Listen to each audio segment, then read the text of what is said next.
Good evening प्यारे बच्चों, 7 minutes chemistry के इस यूट्यूब चैनल पे आप सभी का स्वागत है। मैं डॉक्टर आदित्य पांडे, आपका केमिस्ट्री मेंटोर। हम इस वक्त केमिस्ट्री में अपना पहला chapter some basic concept of chemistry वो कंप्लीट कर रहे हैं। इस चैप्टर में अभी तक हम लोगों ने मोल कॉन्सेप्ट बेसिकली इस नाम से हम इसको जानते हैं।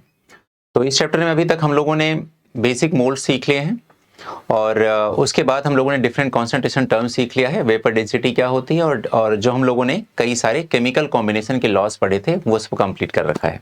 ठीक है, आज हमारा बहुत ही प्यारा टॉपिक होने वाला है जिसे हम लोग स्टाइकियोमेट्री के नाम से जानते हैं।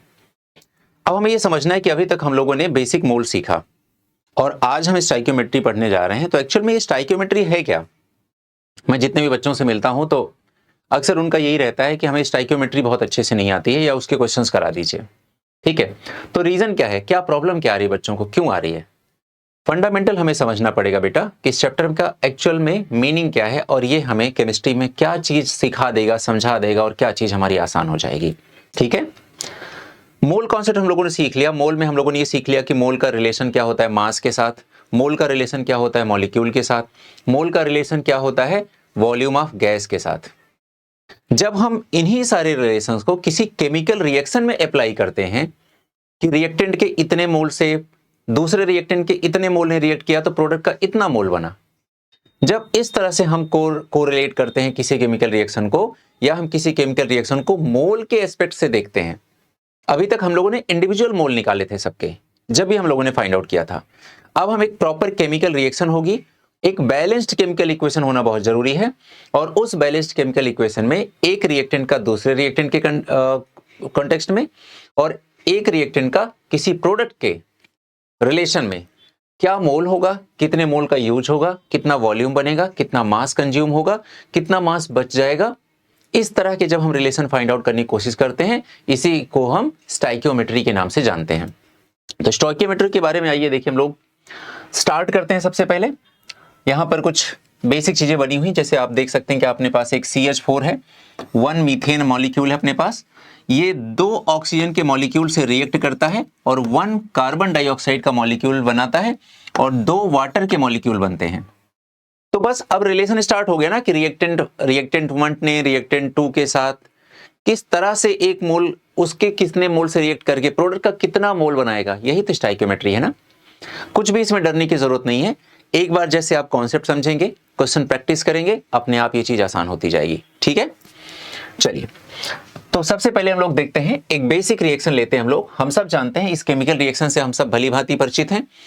ये एक हैबर प्रोसेस से अमोनिया बनाने की केमिकल रिएक्शन आपके सामने लिखी गई है। इस केमिकल रिएक्शन ये बैलेंस फॉर्म में लिखी गई है। जब हम इसको देखते हैं तो हम ये पाते हैं कि यहाँ पर एक N2 मॉलिक्यूल लिखा है, यहाँ पर H2 के 3 मॉलिक्यूल लिखे गए हैं और यहाँ पर अमोनिया के 2 मॉलिक्यूल हमें बनते हुए दिख रहे हैं। आइए हम उसको डिफरेंट यूनिट्स में, डिफरेंट फॉर्म में हम देखने की कोशिश करते हैं, डिफरेंट एंटिटीज में हम देखने की कोशिश करते हैं कि रिएक्टेंट प्रोडक्ट के आपस में क्या रिलेशन है। जैसे मोल की बात करें, आप देख रहे हो कि यहाँ N2 के आगे क्या लिखा है, 1 लिखा है, तो हम कह सकते हैं कि 1 मोल N2 इसके 3 मोल हाइड्रोजन से रिएक्शन करके 2 मोल अमोनिया का फॉर्मेशन कर रहा होगा। ठीक है, अगर हम इसको एज अ मॉलिक्यूल ट्रीट करें तो हम कह सकते हैं 1 मॉलिक्यूल N2 3 मॉलिक्यूल हाइड्रोजन से रिएक्ट करके ये 2 मॉलिक्यूल ऑफ अमोनिया का फॉर्मेशन कर रहा होगा। अगर हम इसको वॉल्यूम के टर्म में देखें, लीटर लिखना चाहें तो हम कह सकते हैं कि यहां पर ये इसका 1 लीटर इसके 3 लीटर से रिएक्शन करके इसका 2 लीटर बना रहा होगा। ठीक है, अगर हम इसको ml में लिखना चाहें तो हम लिख सकते हैं इसका 1 ml इसके 3 ml से रिएक्ट करके इसके 2 ml का फॉर्मेशन कर रहा होगा। ठीक है, और अगर मान लेते हैं इसको हम, चूंकि हमने अभी देखा बेटा कि इसको हम 1 मोल के कंटेक्स्ट में भी देख रहे हैं और हम सब जानते हैं बच्चा कि 1 मोल में 22.4 लीटर वॉल्यूम होता है ना। तो अगर इसे हमने 3 मोल माना है तो यहां पर वॉल्यूम कितना हो जाएगा, 22.4 इंटू 3 हो जाएगा। ठीक है, और इसे अगर हम लोगों ने 2 मोल माना है तो 22.4 इंटू 2 लीटर हो जाएगा। तो वॉल्यूम के टर्म में हम इस तरह से भी देख सकते हैं रिलेशन आपस में। अब अगर हम ग्राम के हिसाब से देखें तो यहां पर आप देख सकते हैं कि नाइट्रोजन का मास कितना होता है, एटॉमिक मास या मास नंबर कितना होता है नाइट्रोजन का, 14 होता है और अपने पास N2 लिखा हुआ है तो 14 + 14 कितना हो जाएगा, 28 हो जाएगा। तो यहां पर हम लिख सकते हैं कि इसका 28 ग्राम। हाइड्रोजन का मास नंबर कितना होता है 1, 2 हाइड्रोजन है तो 1 + 1 कितना हो जाएगा 2, और टोटल 3 मोल हाइड्रोजन है तो कितना हो जाएगा 6 ग्राम हो जाएगा। तो इसके 6 ग्राम से रिएक्शन करके अमोनिया का मास कितना होता है, मॉलिक्यूलर मास 17, और 2 अमोनिया है तो 17 × 2 = 34। तो ये 34 ग्राम से रिएक्ट करेगा, मतलब प्रोडक्ट बनेगा। लेकिन अगर कहीं पर लिखा है कि इसका 1 ग्राम इसके 3 ग्राम से रिएक्शन करके इसका 2 ग्राम बनाएगा, तो ये लाइन बिल्कुल इनकरेक्ट है। ठीक है, तो ये करेक्ट क्यों थी?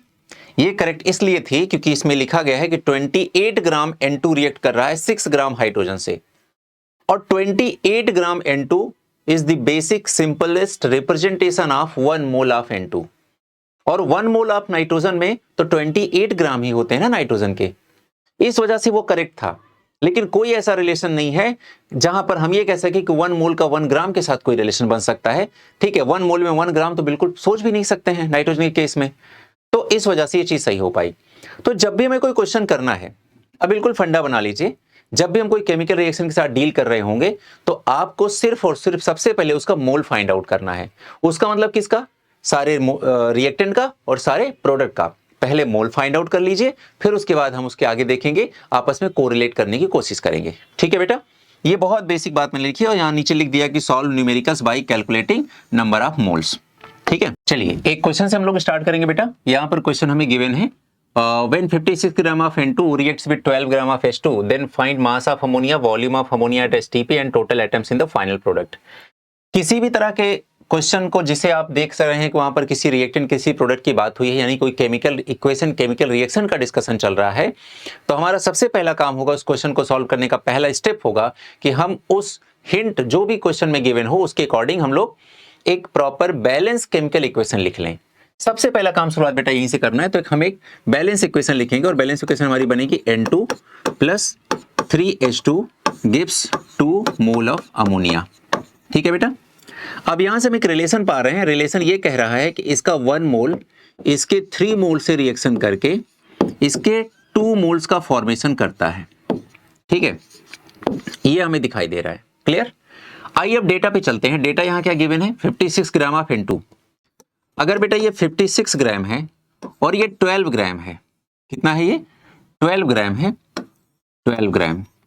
तो अब मुझे बताइए कि ये 56 ग्राम और 12 ग्राम क्या है, ये गिवन मास है, गिवन मास है। ठीक है, और अगर इसे मैं मोलर मास से डिवाइड कर दूं, मोलर मास से डिवाइड कर दूं तो क्या आ जाएगा, मोल आ जाएगा। ठीक है, ये क्या बता देगा, मोल बता देगा। तो मुझे बताइए, ये तो देखो, ये जो मैंने 1 मोल 3 मोल 2 मोल देखा, ये एक बैलेंस केमिकल इक्वेशन में स्टाइकियोमेट्रिक कोफिशिएंट को देख करके एक रिलेशन मैंने चुपचाप लिख दिया। ठीक है, अब मुझे ये पता है जब भी ये केमिकल रिएक्शन होगी हमेशा हाइड्रोजन नाइट्रोजन के रेस्पेक्ट में 3 टाइम्स ज्यादा इस्तेमाल होगा। ठीक है, और हमेशा जब हम अमोनिया की बात करेंगे तो नाइट्रोजन के रेस्पेक्ट में वो उसका हमेशा डबल बनेगा। तो जो ये स्टाइकियोमेट्रिक कोफिशिएंट के अकॉर्डिंग हमने उसको मोल से कनेक्ट कराया है, इसका केवल इतना मेन पर्पज इतना है, सोल पर्पज इतना है कि हम ताकि आगे आने वाले किसी भी केमिकल इक्वेशन या रिएक्शन या स्टेप्स या क्वेश्चन में हम एक रिलेशन वाइज मूव कर सकें। हम बता सकें इसका 1 मोल है तो इसका 3 मोल बनेगा, इसका 1 मोल है इसका 2 मोल, फिर क्वेश्चन में कितने मोल गिवन है उसके अकॉर्डिंग क्या होगा वो बना देना है। बिल्कुल सिंपल यूनिटरी मेथड लग जाएगा फिर तो आगे। ठीक है, तो देखिए हम लोग क्या लिख रहे हैं यहाँ पर, ये 56 ग्राम है और इसका मोलर मास कितना होता है 28, इसका कितना होता है 2, तो ये कितना आ जाएगा 2 मोल, और ये कितना आ जाएगा 6 मोल।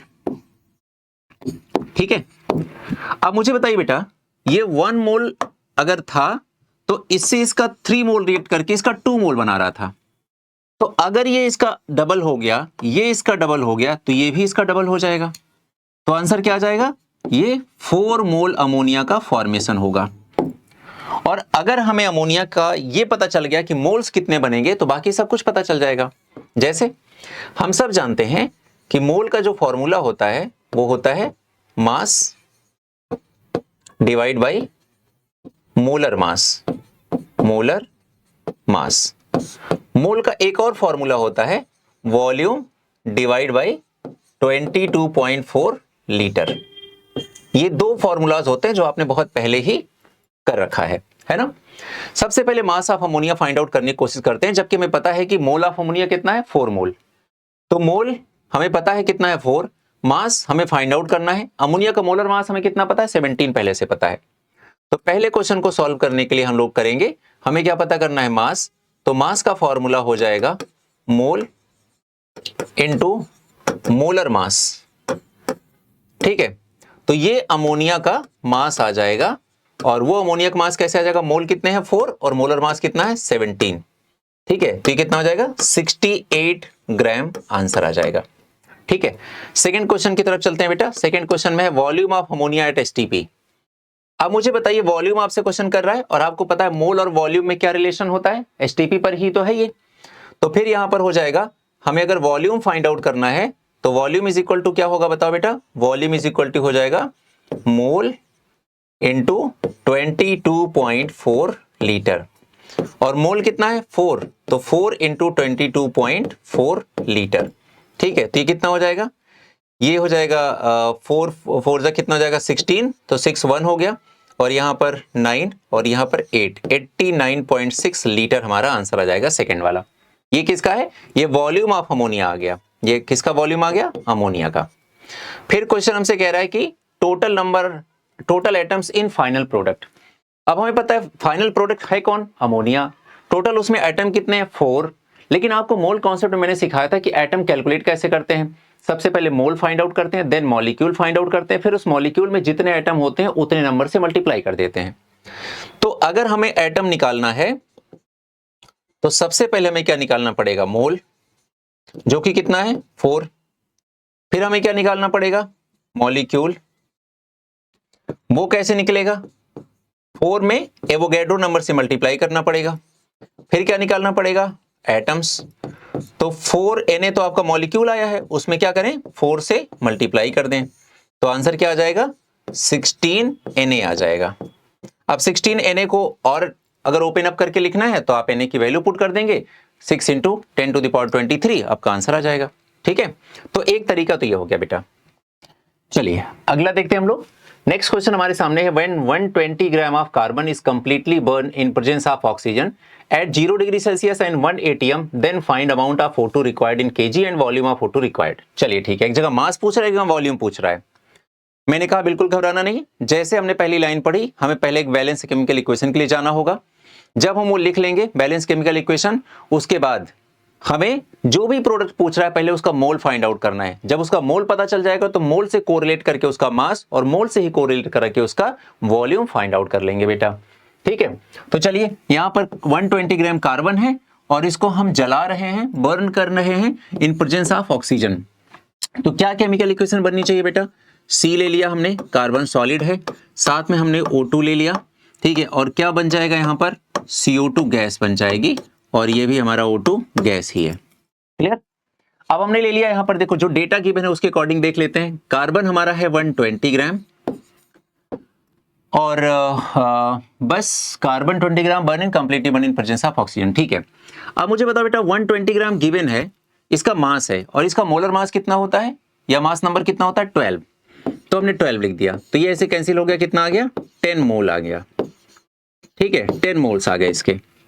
और हमसे पूछा जा रहा है क्वेश्चन कि amount of O2 required in kg। आप मुझे बताइए स्टाइकियोमेट्रिक कोफिशिएंट का रिलेशन चीख के ये बात कह रहा है कि 1 मोल कार्बन से रिएक्ट करता है 1 मोल O2, तो जाहिर सी बात है इसका 10 मोल अगर दिया गया है तो इसका भी क्या बनेगा 10 मोल O2 ही बनेंगे, 10 मोल्स ऑफ O2 ही बनेंगे इसके। एकदम क्लियर हो गई बात बेटा। अब अगर ऑक्सीजन का मोल कंफर्म हो गया कि 10 है, तो बताओ अमाउंट नहीं आ जाएगा क्या, अमाउंट कैसे निकालेंगे, mole is equal to mass upon molar mass. तो फिर हम ऐसे कर देंगे, mole is equal to mass divide by molar mass, और हमें पता करना है मास ऑफ O2, तो हम कैसे लिखेंगे, मोल ऑफ O2 कितना है 10 इंटू मोलर मास O2 का कितना होता है, एक ऑक्सीजन का मोलर मास कितना होता है, मतलब मास नंबर कितना होता है 16, और 2 ऑक्सीजन तो 16 प्लस 16 32 हो गया। तो यहां पर हमने 32 लिख दिया, तो ये आ गया 320 ग्राम। लेकिन क्वेश्चन तो किलोग्राम में पूछा जा रहा है, तो किलोग्राम में चेंज करने के लिए लिख देंगे 0.320 kg। ये आंसर आ गया आपका। अगला पार्ट इस क्वेश्चन का कहता है कि वॉल्यूम ऑफ O2 बताइए। जब आपको बेटा मोल पता चल गए तो आपको पता है कि मोल इज इक्वल टू क्या होता है, वॉल्यूम डिवाइड बाई 22.4 लीटर। अच्छा, क्वेश्चन में ऐसा कोई कंपल्सन नहीं है कि लीटर में बताइए कि मिलीलीटर में बताइए, तो मैं लीटर में फाइंड आउट कर दे रहा हूं। तो मोल इज वॉल्यूम क्या हो जाएगा, मोल इंटू 22.4 लीटर। तो मोल कितना है बेटा O2 का 10 और फिर 22.4, ठीक है। तो ये कितना हो जाएगा बताओ, ये हो जाएगा 224 लीटर। ये आपका आंसर आ गया। तो परेशानी तो नहीं हो रही है सबको, डर तो नहीं लग रहा है, थोड़ा समझ में आ रहा है। स्टोइकियोमेट्री से बिल्कुल डरने की जरूरत नहीं है, स्टेप बाय स्टेप बढ़ते रहिए, ठीक है। क्वेश्चन देखिए अपने आप समझ में आना स्टार्ट हो जाएगा। अगला क्वेश्चन है, during the complete decomposition of KClO3 12.8 gram of O2 is formed, then find initial mass of KClO3। तो फर्स्ट ऑफ ऑल क्या करना पड़ेगा, सब लोग बोलो जरा। सबसे पहला काम बैलेंस केमिकल इक्वेशन लिखनी पड़ेगी। तो बैलेंस केमिकल इक्वेशन क्या होती है इसकी, बैलेंस केमिकल इक्वेशन हो जाएगी 2KClO3 गिव्स, इसको थोड़ा हीट कर दिया तो ये बन गया 2KCl प्लस 3O2। ये बैलेंस इक्वेशन है हमारी, ठीक है। आप चाहे तो इसको 2 से डिवाइड करके इसका सिंपलेस्ट फॉर्म भी लिख सकते हैं और चाहे तो ऐसा लिख दें। मैंने इसके बारे में पहले भी आपसे कहा था कि ये ऑक्सीजन बनाने का लैब मेथड है। और KClO3 को हम लोग क्या बोलते हैं, पोटेशियम क्लोरेट। पोटेशियम क्लोरेट को जब हम हीट करते हैं पोटेशियम क्लोराइड बनता है एंड ऑक्सीजन गैस रिलीज होती है, ठीक है। अब हमें देखना है कि यहां पर ये जो रिलेशन हमें दिख रहा है उस रिलेशन के अकॉर्डिंग हम कह सकते हैं कि इसका 2 मोल रिएक्ट करता है इसके 3 मोल से, ठीक है, ऐसा हमें दिखाई दे रहा है। अब बेटा यहां पर दिया गया है कि during the complete decomposition of KClO3 12.8 gram O2 is formed. तो जो डेटा गिवन है पहले उस पे चलिए। डेटा किसका गिवन है, ऑक्सीजन का। तो ये तो रिलेशन है जो हम इक्वेशन देख के बता रहे हैं। अब हम चलेंगे डेटा पर। डेटा कितना है, 12.8 ग्राम O2 है, ऐसा हमने ये तो रिलेशन देख के बताया था। अब हम जो एक्सपेरिमेंट परफॉर्म कर रहे हैं उस एक्सपेरिमेंट परफॉर्म करते समय हमने ऑक्सीजन को 12.8 ग्राम ले लिया है, ठीक है। ये इसका गिवन मास है। अब मुझे बताइए O2 का मोलर मास कितना होता है, तो ऑक्सीजन का होता है 16 और ऑक्सीजन O2 है तो 16 प्लस 16 32 हो जाएगा, तो ये 32 आ जाएगा, ठीक है। अब मुझे बताइए कितना मोल आ जाएगा इसका, तो ये हो जाएगा 4, तो ये हो जाएगा 0.4 मोल आ जाएगा इसका, ठीक है। कितना आ गया, 0.4 मोल आ गया। ऑक्सीजन का 0.4 मोल आ गया।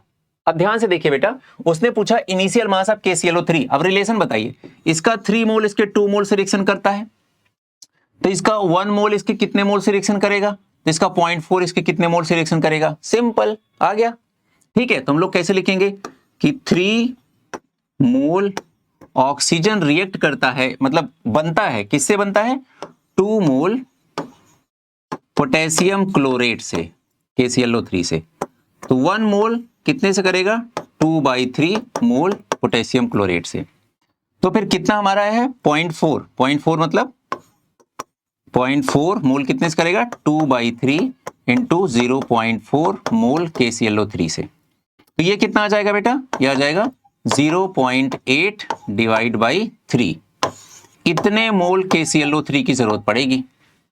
लेकिन उसने मोल नहीं पूछा है, उसने पूछा है कि हमें क्या बताना है, इनिशियल मास ऑफ KClO3। तो मेरा बच्चा, मैंने अभी आपको क्या सिखाया, कोई भी क्वेश्चन पूछे आपको सबसे पहले जो भी पूछ रहा है आपसे, उसी के वो रिएक्टेंट है या प्रोडक्ट है, सबसे पहले उसी के मोल फाइंड आउट करने हैं। जब उसके मोल आ जाए तो मोल का रिलेशन मास के साथ, मोल का रिलेशन वॉल्यूम के साथ हमें फाइंड आउट करना है। तो अब मुझे पता है इसका मास निकालना है, तो हमें पता है कि मास बराबर क्या हो जाएगा, मोल इंटू मोलर मास।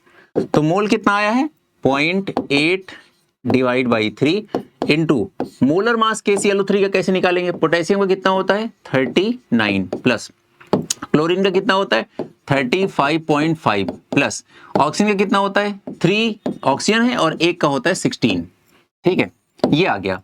अब ये कितना हो गया 48 हो गया। अभी सब ऐड कर लीजिए, 9 8 17 एंड 17 और 5 कितना हो गया 22। तो 22 का 2 इधर हो गया और 3 प्लस 3 कितना हो गया 6 और 6 प्लस 1 7, 7 प्लस 4 कितना हो गया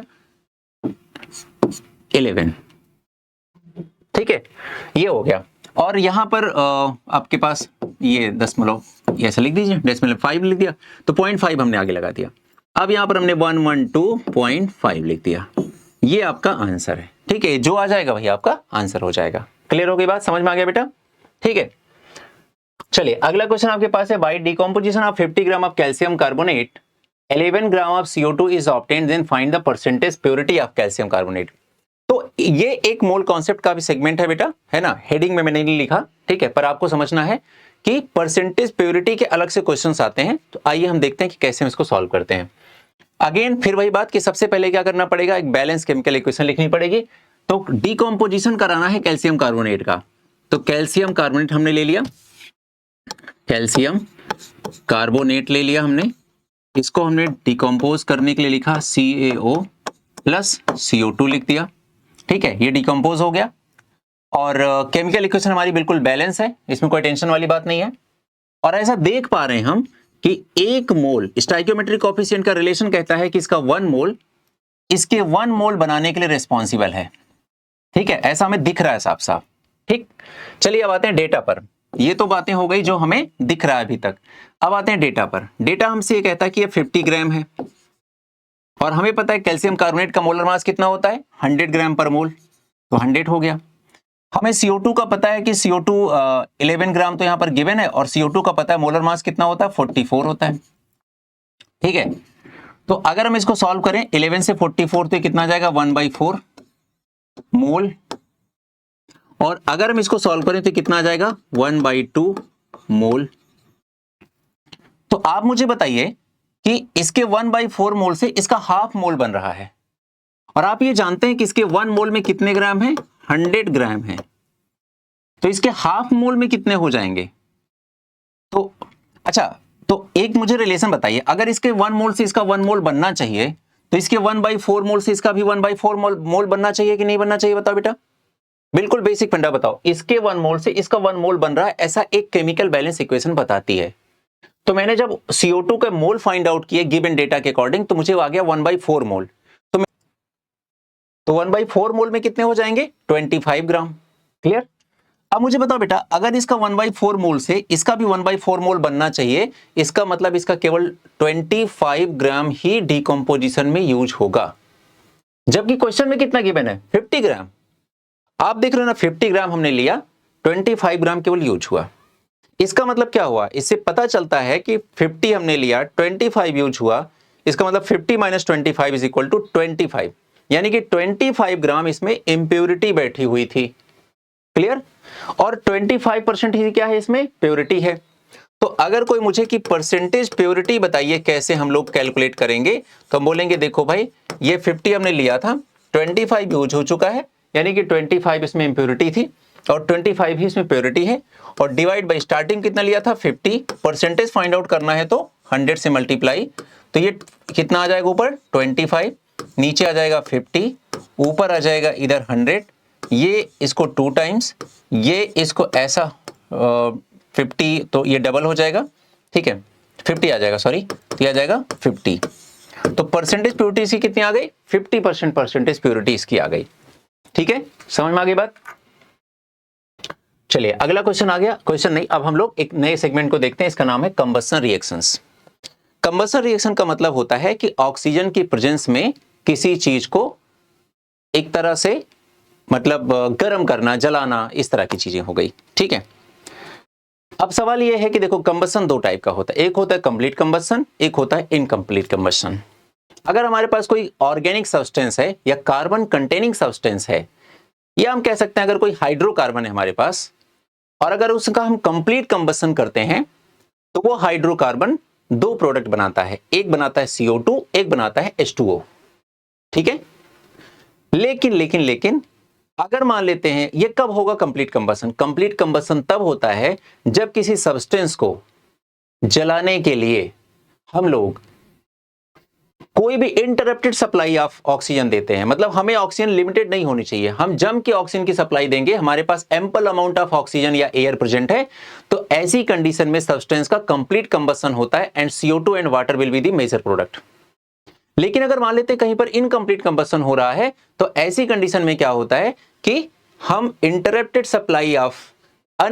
सप्लाई ऑफ ऑक्सीजन नहीं प्रोवाइड कर पाते हैं। अब ये इंटरप्टेड हो जाएगी या सफिशिएंट अमाउंट ऑफ ऑक्सीजन ना होने की वजह से हमारा जो सब्सटेंस है वो कंप्लीट कंबशन ना हो करके CO2 एंड वाटर नहीं बनाएगा। इस बार हमारा प्रोडक्ट क्या बनेगा? Carbon monoxide. आगे बात समझ में? तो कंप्लीट कंबशन का प्रोडक्ट है CO2 and water, incomplete combustion का प्रोडक्ट क्या है? CO and water. ठीक, आइए देखते हैं यहां पर। पहले लिखा कंप्लीट कंबशन, यहां लिख दिया कार्बन CO2 में कन्वर्ट होगा, हाइड्रोजन वाटर में। इनकम्प्लीट कंबशन होगा तो कार्बन कार्बन मोनोऑक्साइड में बदल जाएगा एंड हाइड्रोजन वाटर में बदल जाएगा। अब एक बैलेंसिंग केमिकल, मान लीजिए हमारे पास कोई केमिकल कंबशन रिएक्शन है जिसमें कंबशन हो रहा है, उसे हमें बैलेंस करना है, तो हम लोग कैसे बैलेंस करेंगे? देखिए जैसे ये पहली रिएक्शन तो बैलेंस है यहां पर, है ना। तो मान लेते हैं कि हमें इस रिएक्शन को बैलेंस करना है, या सबसे पहले चलिए थर्ड से स्टार्ट करते हैं। तो बैलेंसिंग के लिए सबसे पहले इसको हम कंबशन कराना है तो O2 से रिएक्शन कराना पड़ेगा, और बनाना तो दो ही चीजें पड़ेगी। ठीक है, एक बनेगा हमारा CO2 और एक बनेगा हमारा H2O। अब कैसे बैलेंस करते हैं? सबसे पहले देखिए, आप हमेशा देखिए कि हाइड्रोकार्बन में कार्बन कितने हैं? 2 कार्बन है, और ये पूरा का पूरा कार्बन किस में कन्वर्ट हुआ है? CO2 में कन्वर्ट हुआ है। तो जाहिर सी बात, इसे कितना होना पड़ेगा? 2 मोल होना पड़ेगा। तो इस तरह से 2 कार्बन इस साइड भी, 2 कार्बन इस साइड भी, कार्बन कार्बन हमारा बैलेंस हो गया। ठीक है, फिर हम देखते हैं हाइड्रोजन। हाइड्रोजन यहां पर कितना है? 4, और यहां पर हाइड्रोजन कितना है? 2। तो अब ये पूरा का पूरा हाइड्रोजन वाटर में कन्वर्ट हुआ है, तो इसको हमने 2 कर लिया ऐसा। तो सबसे पहले हम बैलेंस करते हैं कार्बन, देन हम बैलेंस करते हैं हाइड्रोजन। अब बात आती है बैलेंसिंग ऑफ ऑक्सीजन। तो ऑक्सीजन की बैलेंसिंग हम लोग कहां से कहां करते हैं? प्रोडक्ट से रिएक्टेंट साइड में करते हैं। तो सबसे पहले हमें देखना पड़ेगा कि प्रोडक्ट में कितने ऑक्सीजन हैं, और उसके अकॉर्डिंग हम लोग रिएक्टेंट में ऑक्सीजन के नंबर बैलेंस कर लेंगे। ठीक है, चलिए अब मुझे बताइए, एक CO2 में, एक कार्बन मोनोऑक्साइड में, कार्बन डाइऑक्साइड में 2 ऑक्सीजन है, तो 2 CO2 में 4 ऑक्सीजन। देखिए टोटल कितने ऑक्सीजन हो गए? 4, और यहां पर कितना हो गया? 2। 4 + 2 कितने हो गए? 6। तो प्रोडक्ट साइड में 6 ऑक्सीजन है, तो हमें रिएक्टेंट में भी 6 ऑक्सीजन रखने पड़ेंगे। और यहां पर तो केवल एक ही O2 है, तो यहां पर अगर हम ऐसा 3 लिख देंगे तो ये बैलेंस हो जाएगी। क्लियर? इसी तरह से आपको बाकी सब बैलेंस करना है। आइए मैं ये वाला करके दिखा दूं, C6H12O6, जिसे हम ग्लूकोज के नाम से या फ्रक्टोज के नाम से जानते हैं।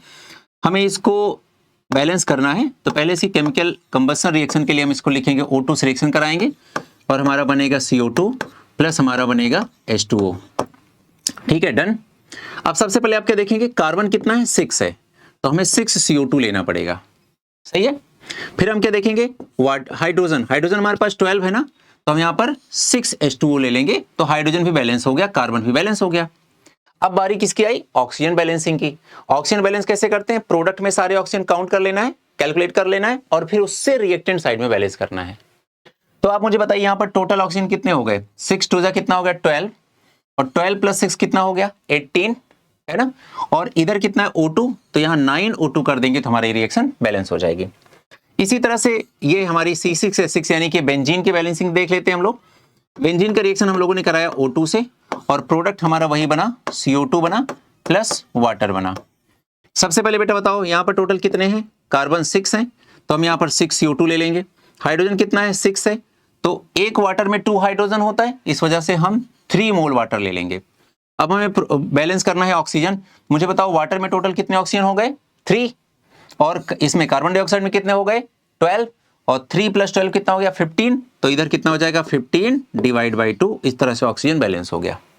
क्लियर? चलिए C3H8 को देखते हैं। बैलेंसिंग करने के लिए पहले इसको कंबशन रिएक्शन, कंबशन का मतलब होता है कि ऑक्सीजन की प्रेजेंस में इसको रिएक्शन करा दीजिए। जब O2 से रिएक्शन कराया हमने, तो बनने वाला प्रोडक्ट वो कंफर्म था कि CO2 एंड वाटर ही बनेगा। अब हमने बोला कि इधर 3 कार्बन है, तो ये बनेगा 3 CO2। अगर इधर अपने पास 8 हाइड्रोजन है, तो ये हो जाएगा 4। अब आप देखो कि इस साइड ऑक्सीजन कितना हो गया? इस साइड ऑक्सीजन हो गया 4, और प्लस 3 कितना हो गया? 6, और 6 + 4 कितना हो गया? 10। तो यहां हमने लिख दिया 5 O2, तो ये भी हमारा बैलेंस हो गया। क्लियर? तो आपने इस तरह से बैलेंसिंग सीख ली।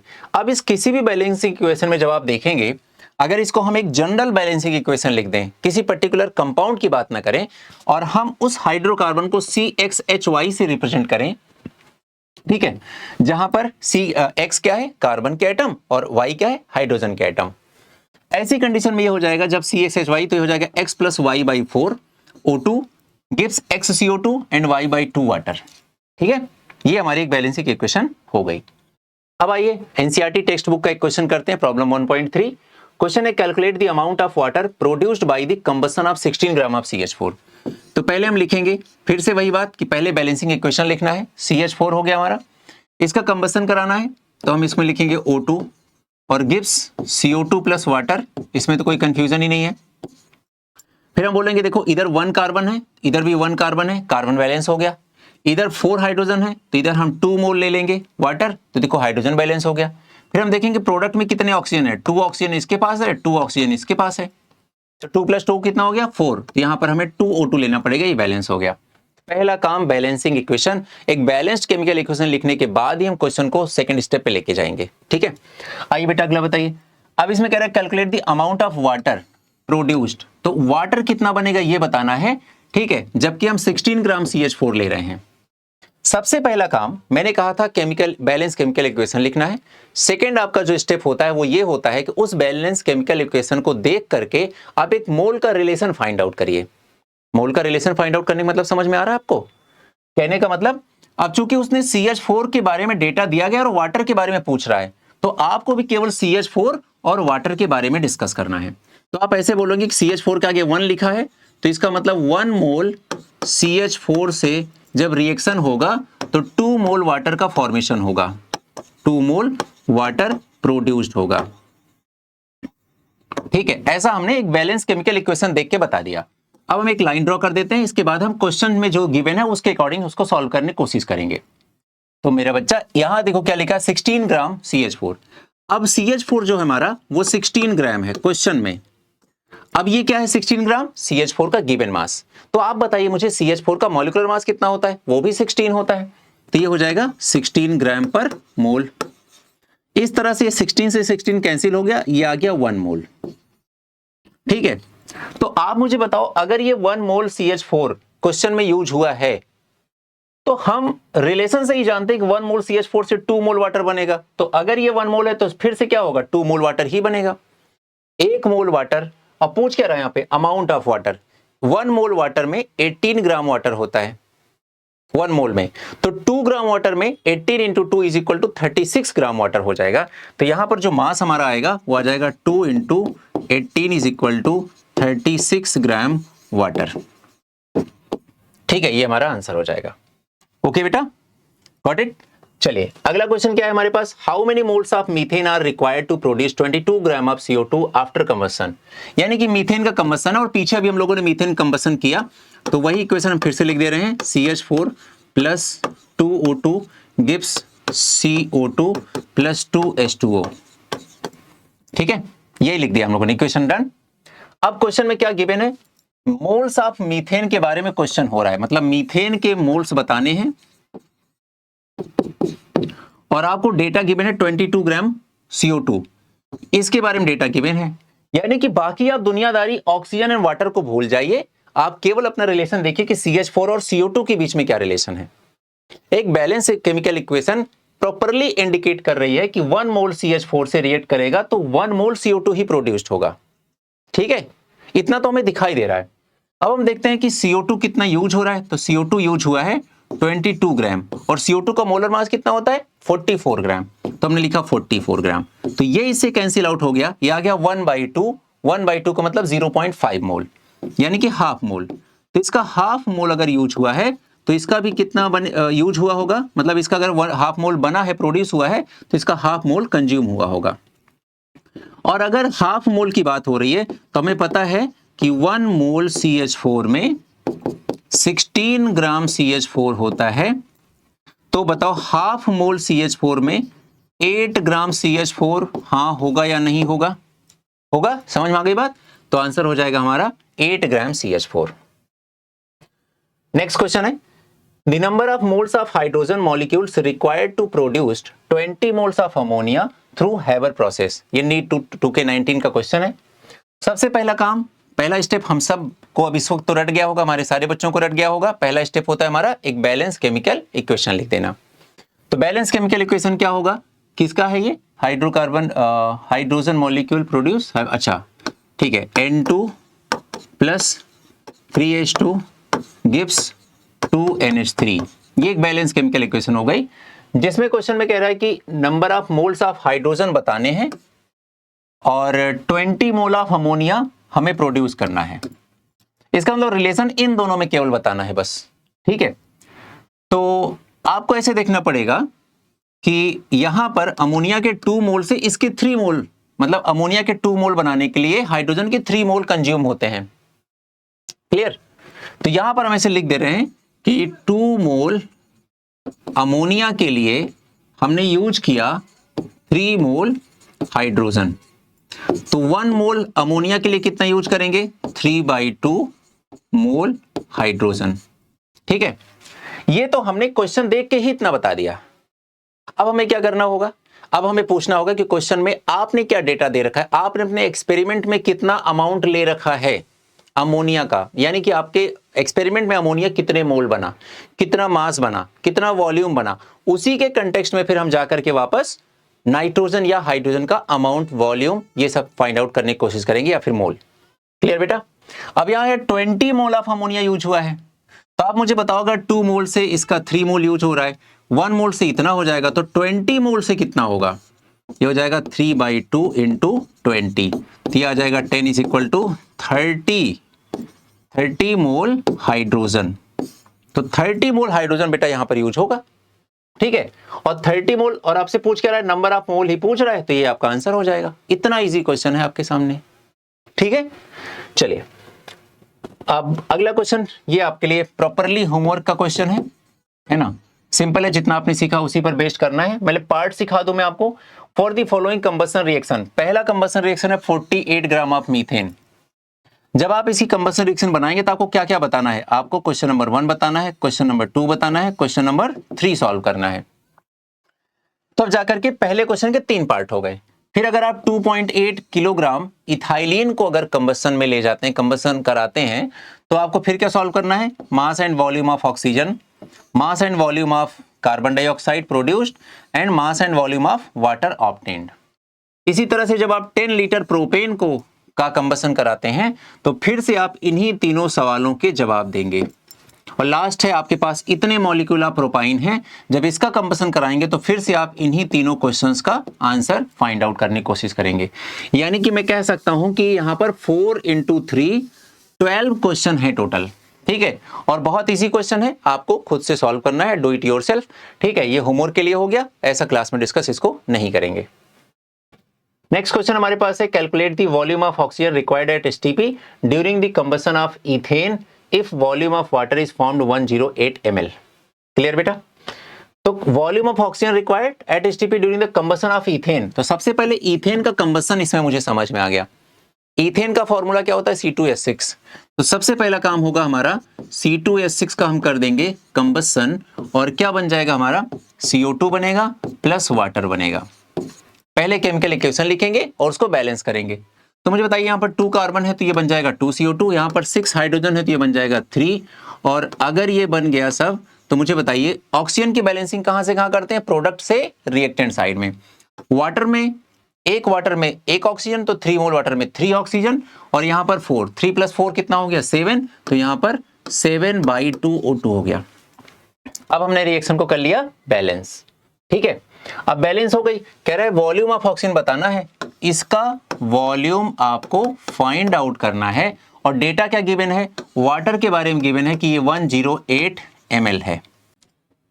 अब देखो होता क्या बेटा, इसमें सबसे बड़ी जो मिस्टेक होती है, पहले भी मैंने एक मोल कॉन्सेप्ट में क्वेश्चन आपसे कराया है, जब वाटर का यहां पर 108 ml दिया गया है, तो फिर मैंने वहां भी सिखाया था, यहां भी सिखा रहा हूं कि इसको कतई गलती से भी 22400 ml से डिवाइड करके मोल निकालने की नाकामयाब कोशिश बिल्कुल नहीं करनी है, क्योंकि वो वाला formula given volume divide by 22.4 litre या फिर given volume divide by 22400 ml, ये एक गैस के लिए फॉर्मूला होता है, गैस के मोल फाइंड आउट करने के लिए। ये किसी लिक्विड के मोल फाइंड आउट करने के लिए कभी नहीं हो सकता है। क्लियर? तो अब मुझे यहाँ पर 108 दिया गया है, इसका वॉल्यूम गिवन है, और मुझे डेंसिटी भी इसकी गिवन है। तो डेंसिटी इसकी कितनी है? 1 g/ml। हम सब जानते हैं कि डेंसिटी इज इक्वल टू क्या होता है? Mass by volume. तो मास इज इक्वल टू क्या हो जाएगा? Density into volume. तो ये कितना हो जाएगा? डेंसिटी कितनी गिवन है? 1 g पर ml और वॉल्यूम है 108 ml। तो इसका ml से ml इधर कैंसिल हो गया, तो ये आ गया 108 ग्राम। अब बेटा इसका ये गिवन मास आ गया, ठीक है, इसका गिवन मास आ गया। अब मुझे बताओ, अगर मैं इसे मोलर मास से डिवाइड कर दूं, मोलर मास से डिवाइड कर दूं, तो वाटर का कितना होता है 18 ग्राम पर मोल। तो ये कितना मोल आ जाएगा, ये आ जाएगा 6 मोल वाटर यूज हो जाएगा, मतलब 6 मोल वाटर प्रोड्यूस हो जाएगा। तो गिवन डेटा को देख करके मैंने पता लगा लिया कि वाटर के 6 मोल प्रोड्यूस हो रहे हैं। और क्वेश्चन है हमारा कि अब बताइए ऑक्सीजन का वॉल्यूम कितना यूज होगा। तो मैं ऐसे बोलेंगे, देखो यार, एक सिंपल बैलेंस्ड केमिकल इक्वेशन के स्टाइकियोमेट्रिक रिलेशन को देखने के बाद मैं इस निष्कर्ष पे पहुंचा हूं, इस नतीजे पे पहुंचा हूं कि 3 मोल वाटर से रिएक्ट करता है 7/2 ऑक्सीजन, 7/2 मोल ऑक्सीजन। तो 1 मोल वाटर से रिएक्शन कितना करेगा, 7/2 डिवाइड बाई 3, ठीक है, डिवाइड बाई 3 ही किया ना मैंने। लेकिन वाटर तो कितना है 6 मोल, तो अगर ये 6 मोल हुआ तो कितना हो जाएगा 7/2 इंटू 3 इंटू 6।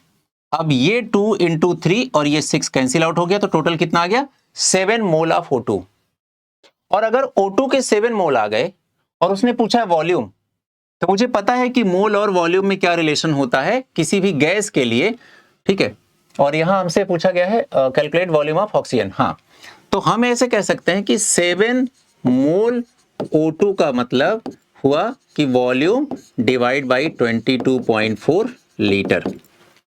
अब मुझे वॉल्यूम फाइंड आउट करना है, तो वॉल्यूम क्या हो जाएगा 7 इंटू 22.4 लीटर। ये देखो हमारा आंसर आ गया। समझ में आ गया बेटा सबको, कहीं कोई प्रॉब्लम नहीं, अच्छे से क्लियर हो रहा है, स्टाइकियोमेट्री से डर थोड़ा थोड़ा करके दूर हो रहा है, ठीक है। एक अचानक से ऐसा कोई जादू नहीं होगा, एक एक क्वेश्चन हम लोग आगे बढ़ेंगे, अपने आप सब सॉल्व होता जाएगा, घबराने की कोई जरूरत आपको नहीं है, ठीक है। अगला क्वेश्चन हमारे पास है, calculate the volume of air required at STP for the complete combustion of 10 litre C3H4। Note atmospheric air contains 20% die oxygen.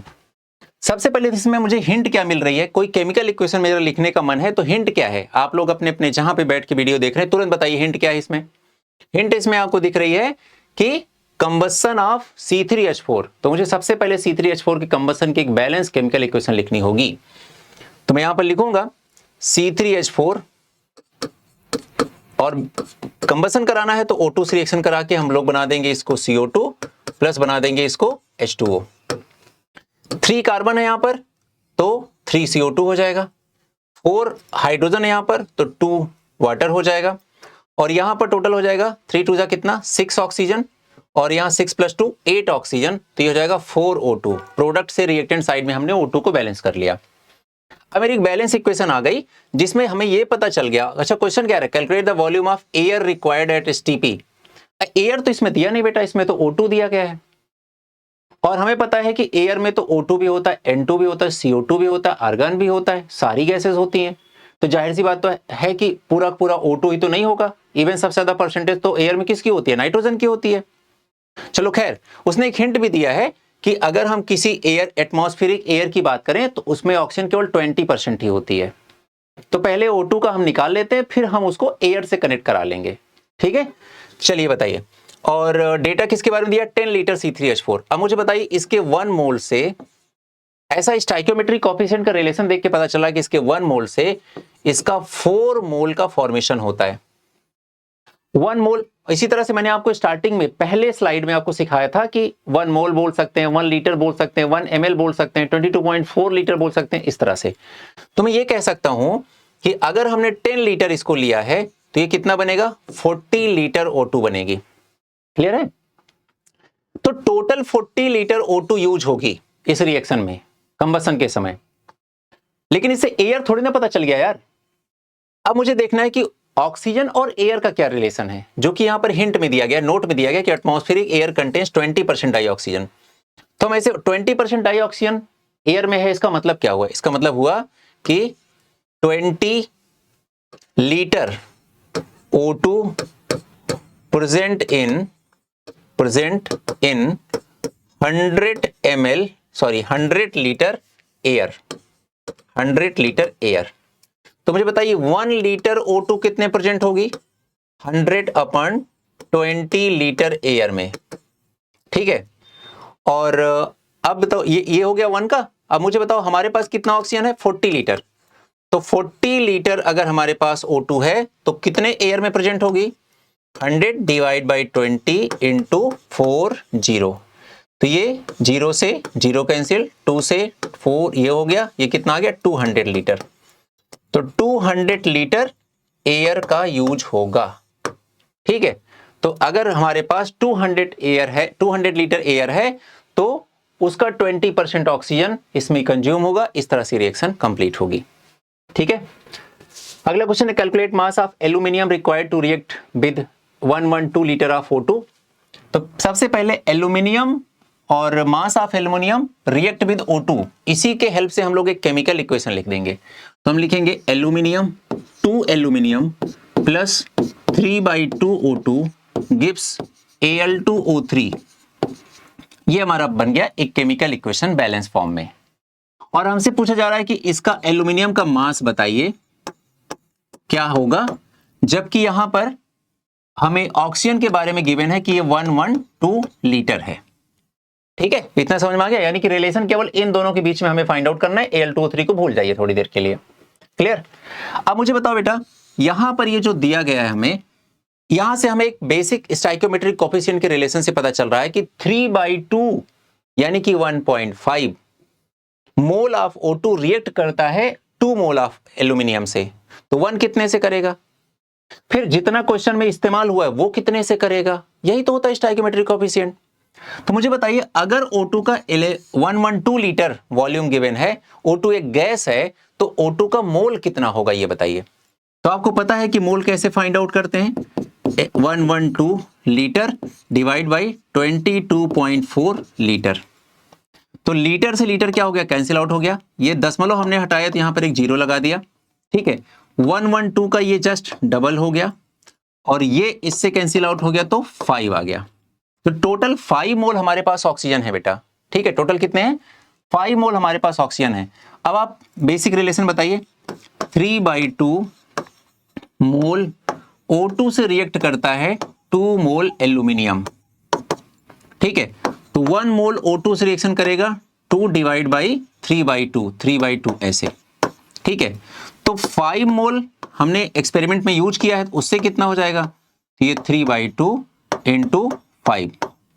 अब इसको थोड़ा सा सही से लिख लीजिए, 2 इंटू 5 डिवाइड बाई 3 और 2 यहां ऊपर यहां आ जाएगा, ठीक है। तो ये आपका कितना हो जाएगा?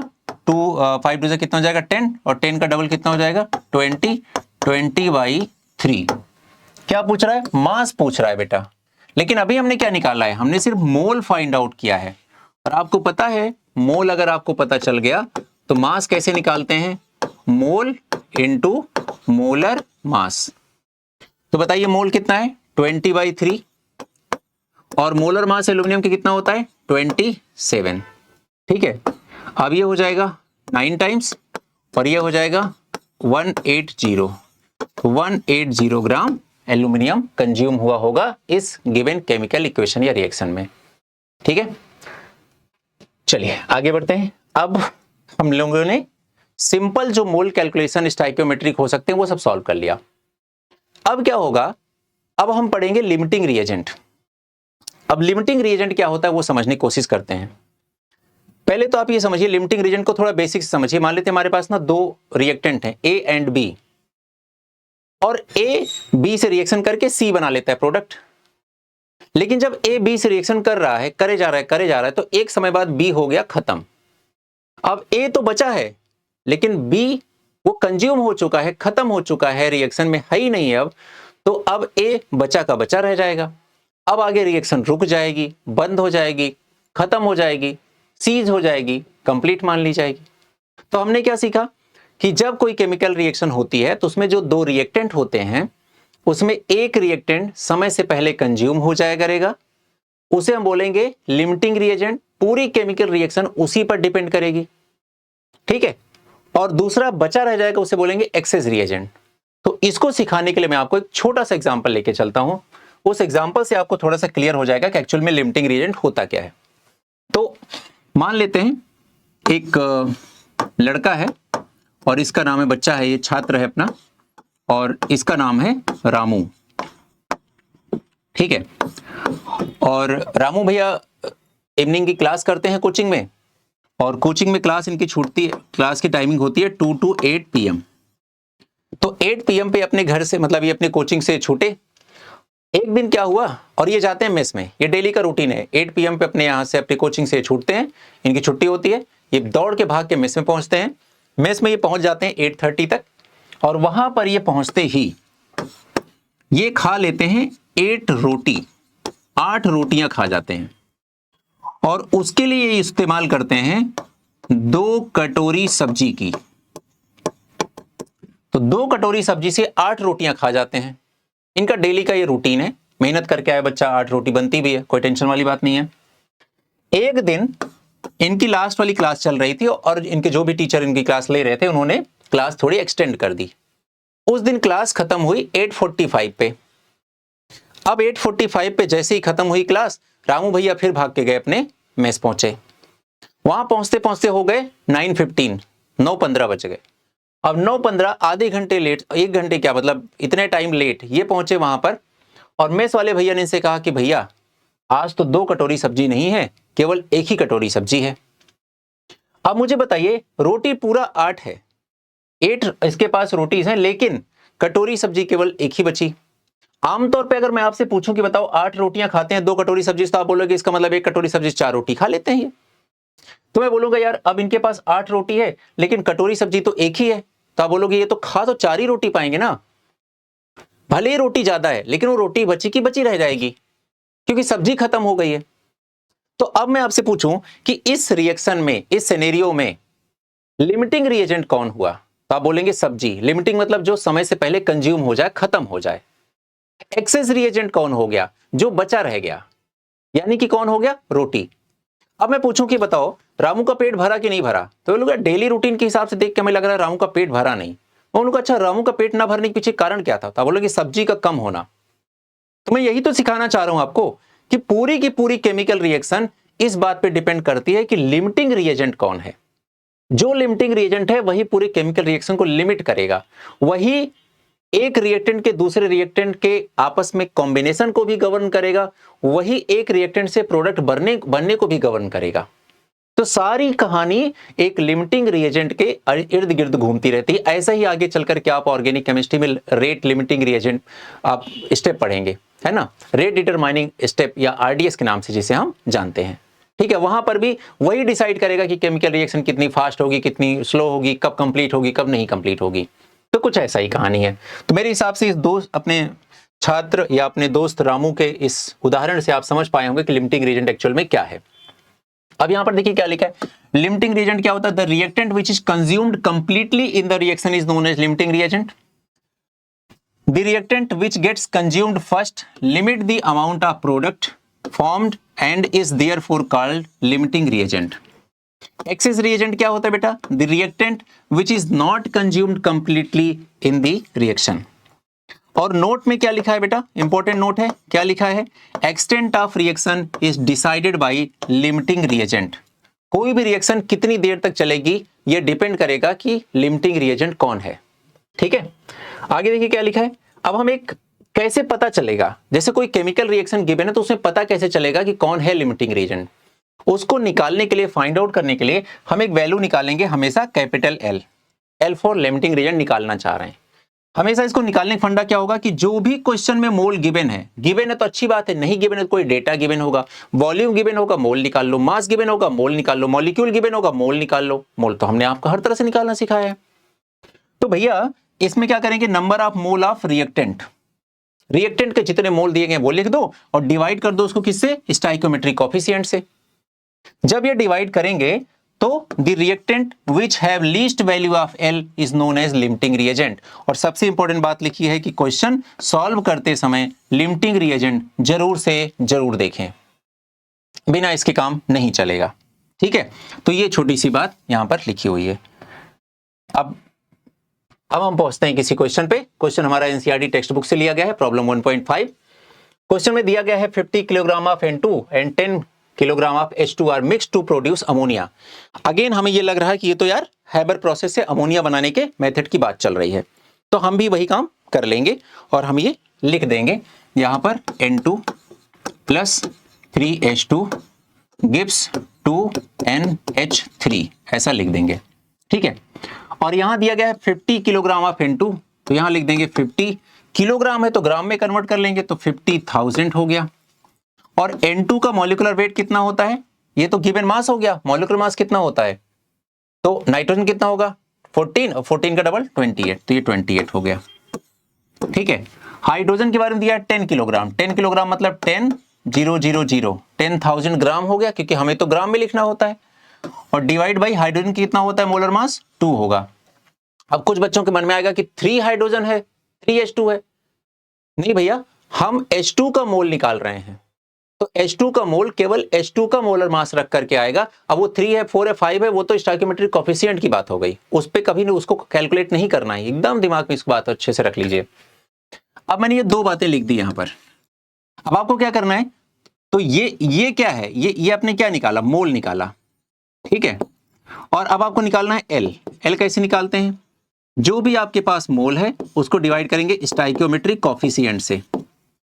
तो यहां पर आप डिवाइड करेंगे 50,000 divide by 28 into stoichiometric coefficient इसका 1 है तो 1 से डिवाइड कर दीजिए, ठीक है। यहां आ जाइए, ये कितना हो जाएगा, मोल कितना आ जाएगा 5000 डिवाइड बाई इसका स्टोइकियोमेट्रिक कोफिशिएंट कितना है 3, ठीक है। तो ये एक वैल्यू ये आ गई। अब 2 वैल्यू आपके सामने गिवन है, आपको ये देखना है कि इसमें से कौन सी वैल्यू लो वैल्यू है, जो लो वैल्यू होगी वही हमारा क्या हो जाएगा, लिमिटिंग रिएजेंट हो जाएगा। तो जब आप दोनों सॉल्व करेंगे तो आपकी ये वाली वैल्यू जाहिर सी बात है लो आ जाएगी, है ना, तो मतलब कैलकुलेट कर लेना है आपको। तो जब ये वैल्यू लो आ गई तो हमारा हाइड्रोजन क्या हो गया, लिमिटिंग रिएजेंट हो गया। अब बेटा अगर लिमिटिंग रिएजेंट हो गया तो अब आगे का, मैं क्वेश्चन नहीं पढ़ रहा हूं, मैं आगे क्वेश्चन बताने की कोशिश नहीं कर रहा हूं, मैं आपको सिखा रहा हूं अब करना क्या चाहिए। जैसे ये कंफर्म हो जाए कि फलाना XYZ reactant is the limiting reagent, तो आप ऐसे बोलोगे, क्योंकि ये लिमिटिंग रिएजेंट है तो यही सब कुछ डिसाइड करेगा कि दूसरा वाला रिएक्टेंट इसके साथ कितना रिएक्शन करे और बनने वाला प्रोडक्ट कितना बने। तो आप क्या बोलोगे, आप बोलोगे इसके 3 मोल से इसका 1 मोल रिएक्ट करता है, तो इसके 1 मोल से इसका 1/3 मोल रिएक्ट करेगा, तो इसका जितना मोल क्वेश्चन में गिवन है उतने से इतना रिएक्ट करेगा और वही आंसर हो जाएगा। फिर कोई पूछे बताओ अमोनिया कितना बनेगा, तो आप कैसे बोलना है, इसके 3 मोल से इसका 2 मोल फॉर्मेशन होता है, तो इसके 1 मोल से इसका 2/3 मोल फॉर्म होगा, तो इसका गिवन डेटा में क्वेश्चन में कितना गिवन मोल है उतने से इसका इतना बनेगा। इसी बिहाफ पे आपको ये क्वेश्चन सॉल्व करना है। कंफर्म हो गई बात, समझ में आ गया थोड़ा थोड़ा, ठीक। चलिए अगला क्वेश्चन देखिए, यहां पर लिखा हुआ है नीट 1998 का क्वेश्चन है। इन the reaction 4NH3 plus 5O2 gives 4NO plus 6H2O when 1 mole of ammonia and 1 mole of oxygen are made to react to complete then this। तो मेरे बच्चों पहले ये बताओ, यहां पर दिया 1 mole of ammonia and 1 mole of oxygen. Ammonia कितना है 1 मोल, ऑक्सीजन कितना है 1 मोल, और स्टोइकियोमेट्रिक कोएफिशिएंट कितना है 4, इसका स्टोइकियोमेट्रिक कोएफिशिएंट कितना है 5। 1/4 1/5 कौन सी वैल्यू कम है बताओ, 1/5 कितना आ जाएगा, ये आ जाएगा 0.25, ये आ जाएगा 0.20, तो ये वैल्यू तो कम हो गई ना, और जब ये कम वैल्यू हो गई तो 5O2 यानी कि ऑक्सीजन हमारा क्या हो गया, लिमिटिंग रिएजेंट हो गया। अब सारी कहानी कौन गवर्न करेगा, ऑक्सीजन गवर्न करेगा, ठीक है। अब पहला क्वेश्चन है 1 mole of H2O is produced, ऐसा ऑप्शन में दिया गया है, यानी कि हमें ये निकालना है कि वाटर कितना प्रोड्यूस होगा। तो आपको ऐसे बताना है कि देखो स्टोइकियोमेट्रिक कोएफिशिएंट ये कहता है कि 5 मोल O2 से 6 मोल वाटर प्रोड्यूस्ड होता है, तो 1 मोल O2 से कितना होगा 6/5, कितना होगा 6/5, और 1 ही मोल O2 लिया गया है, यहां पर देखिए साफ साफ लिखा है कि 1 मोल ऑक्सीजन लिया गया है, तो अगर इसका कितना बनेगा 1/5 6/5, और 6/5 मतलब 1 पॉइंट समथिंग आंसर आएगा, लेकिन यहां तो 1 मोल गिवन है, इसका मतलब पहला आंसर इनकरेक्ट हो गया।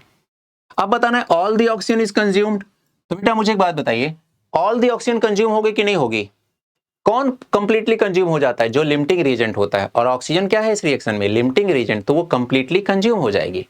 तो सेकंड स्टेटमेंट बिल्कुल करेक्ट है। फिर कह रहा है 1.5 mole of NO is formed, तो मुझे बताइए NO कितना बनेगा। तो तुरंत लिमिटिंग रिएजेंट का देखिए करना क्या होता है, लिमिटिंग रिएजेंट का जो भी क्वेश्चन पूछ रहा है, जिसके बारे में पूछ रहा है, तुम तो उसके साथ रिलेशन स्टेब्लिश कर दीजिए। तो आप ऐसे बोलेंगे कि 5 मोल O2 से बनता है 4 मोल NO, ठीक है। तो 1 मोल O2 से कितना बनेगा, 4/5 मोल NO, ठीक है। और ये कितना आ जाएगा, 0.8 आ जाएगा। तो NO कितने मोल बनेगा, 0.8, और ऑप्शन में कितना दिया है 1.5, तो ये इनकरेक्ट हो गया। Last statement, all the ammonia is consumed. Ammonia अगर कंज्यूम होगी तभी होगी जब अमोनिया लिमिटिंग रिएजेंट होगी, लेकिन लिमिटिंग रिएजेंट तो ऑक्सीजन है, अमोनिया क्या है, एक्सेस रिएजेंट। एक्सेस रिएजेंट तो रिएक्शन कंप्लीट होने के बाद भी बचा रह जाएगा, तो वो तो कभी आंसर नहीं होगा, ठीक है। तो ये आंसर क्या हो जाएगा, इनकरेक्ट। तो इस तरह से आपका सेकंड आंसर हो जाएगा, ठीक है। अब ये क्वेश्चन आपके सामने है, 2 मोल NaOH plus H2SO4 gives Na2SO4 plus 2H2O, 0 degree Celsius 1 बार प्रेशर पे, यानी कि STP पे हम लोग काम कर रहे हैं। हमने NaOH लिया 40 ग्राम और H2SO4 ले लिया 98 ग्राम। तो mass of Na2SO4 and volume of water बताना है। बहुत ईजी क्वेश्चन है, आप खुद से इसको कर लीजिए। यहाँ देख लीजिए 40 ग्राम ये गिवन है, इसका भी मोलर मास कितना होता है 40 ग्राम, तो मोल कितना आ गया 1। इसका 98 तो इसका मोल आ गया 1, तो मोल आगे दोनों के 1 एंड 1। इसका स्टाइकोमेट्रिक कोएफिशिएंट है 2, तो 1/2। इसका स्टाइकोमेट्रिक कोएफिशिएंट 1, तो 1/1। तो 1/2 एक का, 1/1 यानी कि 1 एक का, तो 1/2 और 1 में लोअर वैल्यू कौन सी है 1/2, यानी कि लिमिटिंग रीजन कौन हो जाएगा NaOH। तो अब सब कुछ डिसाइड कौन करेगा, NaOH। तो हम बोलेंगे इसके 2 मोल से इसका 1 मोल बनता है, तो इसके 1 मोल से इसका 1/2 मोल बनेगा, ठीक है। और 1/2 मोल का मतलब समझ में आ रहा है ना, हाफ मोल। तो आप 1 मोल में देख लो कितना मास होता है, फिर हाफ मोल में, ऐसे करके इसको खुद से सॉल्व कर लीजिएगा। अगला क्वेश्चन है 1 mole of H2 gas react with half mole of Cl2 then find number of mole of HCl। सबसे पहला काम बैलेंस केमिकल इक्वेशन, तो आप लिखेंगे H2 plus Cl2 gives HCl। चलिए इसको बैलेंस कर लीजिए, half mole H2 half mole Cl2 gives 1 मोल HCl। ऐसे बैलेंस हो गया, ठीक है, डन है बैलेंस एकदम। अब करना क्या है, हमें दिया गया है कि 1 मोल है, ये 1 मोल है और ये 0.5 मोल है। अब हमें क्या निकालना है, लिमिटिंग रिएजेंट। हम करते कैसे हैं, जो गिवन मोल होता है उसको स्टाइकोमेट्रिक कोएफिशिएंट से डिवाइड कर देते हैं। इसका स्टाइकोमेट्रिक कोएफिशिएंट है हाफ, तो इसको हाफ से डिवाइड करिए। इसका स्टाइकोमेट्रिक कोएफिशिएंट है हाफ, तो इसको भी हाफ से डिवाइड करिए। ये हो जाएगा 2 आ जाएगा, इसकी वैल्यू कैपिटल L की वैल्यू 2 आ जाएगी, और ये जब जाएगा तो आ जाएगा 1.0, ठीक है। तो बताइए लोअर वैल्यू कैन है, ये है लोअर वैल्यू, तो Cl क्लोरीन हमारा क्या हो जाएगा, लिमिटिंग रिएजेंट हो जाएगा। अब आगे क्वेश्चन आप सॉल्व कर लिखिए, find number of moles of HCl। तो आप बताइए कि स्टाइकोमेट्रिक कोएफिशिएंट क्या कहता है कि हाफ मोल Cl2 से 1 मोल HCl का फॉर्मेशन होता है, तो 1 मोल से कितना होगा 1/2, ठीक है। और कितना मोल गिवन है 0.5 गिवन है ये, ठीक है। 0.5 मोल Cl2 है ना अपने पास, तो 0.5, तो साफ साफ पहले लिखा है 0.5 से 1 मोल HCl बनेगा, और 1 मोल HCl मोल ही पूछ रहे आपसे, तो आ गया 1 मोल आंसर आ गया आपका, ठीक है। अगला क्वेश्चन आपके पास, which of the following concentration terms is does not depends upon temperature. हम सब बहुत अच्छे तरीके से जानते हैं कि इसका आंसर मोलैलिटी होगा, बहुत अच्छे से एक्सप्लेन हमने किया है इसको, ठीक है। इस तरह से हम लोगों ने स्टाइकोमेट्रिक कोएफिशिएंट से रिलेटेड, स्टाइकोमेट्री से रिलेटेड क्वेश्चंस कर लिए। कुछ और वेराइटी या अच्छे क्वेश्चंस हम लोग जब अपना पीवाईक्यू वाला सेगमेंट सॉल्व करेंगे या पीवाईक्यू वाली सीरीज अपनी चलेगी उसमें हम सॉल्व करा देंगे, ठीक है। और हर एक चैप्टर से 50 क्वेश्चंस हम लोग सेलेक्ट करके उसके वीडियोस दिए जाएंगे। उन 50 क्वेश्चंस में हर कॉन्सेप्ट आ जाएगा, हर type of variation of calculation आ जाएगी, और हर डेटा वाइज जो भी होगा, हर फॉर्मूला का उसमें इन्वॉल्वमेंट हो जाएगा। वो 50 क्वेश्चन आपके लिए एकदम रामबाण होंगे कि आपने वो 50 क्वेश्चन कर लिए, तो यानी कि वो चैप्टर में अब ऐसा कुछ भी नहीं है जो हमारा बच गया हो, ठीक है। और उन्हीं 50 क्वेश्चन के बिहाफ पे हम 1 या 2 पेज का या 2-4 स्लाइड में हम लोग उस चैप्टर की समरी बना लेंगे या समरी डिस्कस कर लेंगे, ठीक है। तो आज की क्लास यहीं तक कंप्लीट होती है, ठीक है। मिलते हैं छोटे से ब्रेक के बाद, तब तक के लिए अपने चैनल से जुड़े रहिए, मुस्कुराते रहिए, अपनी पढ़ाई करते रहिए, ठीक है। और कमेंट सेक्शन में अपने व्यूज देते रहिए, वीडियो की क्वालिटी कैसे इंप्रूव की जा सकती है, आपके ये जो आप वीडियो देख रहे हैं, ठीक है, इसकी क्वालिटी को और कैसे बढ़ाया जा सकता है, कैसे इसके आउटपुट को मैक्सिमाइज कराया जा सकता है। जितना आप इंटरेक्टिव होंगे, आप इस क्लास को अपनी क्लास समझ करके आप जो जो बोलेंगे, जैसा सजेशन आपका रहेगा, मुझे जितना भी उसमें रेलेवेंट सजेशन लगेगा उन सब पे हम काम करेंगे और आपको एक बेहतरीन वीडियो हम प्रोवाइड करेंगे। कंप्लीट केमिस्ट्री का syllabus, complete NCERT, complete NCERT exemplar, complete PYQ, ये सब कुछ आपको इसी चैनल पे कंप्लीटली मिलता रहेगा। वो सब कुछ आपको फ्री ऑफ कॉस्ट मिलेगा, तो बिल्कुल परेशान होने की जरूरत नहीं है। ठीक है, बस चैनल पे बने रहिए और आगे जैसा भी इंटरेक्ट करते रहिए, कम्युनिकेट करते रहिए। थैंक यू सो मच बच्चों, मिलते हैं छोटे से ब्रेक के बाद। Bye bye.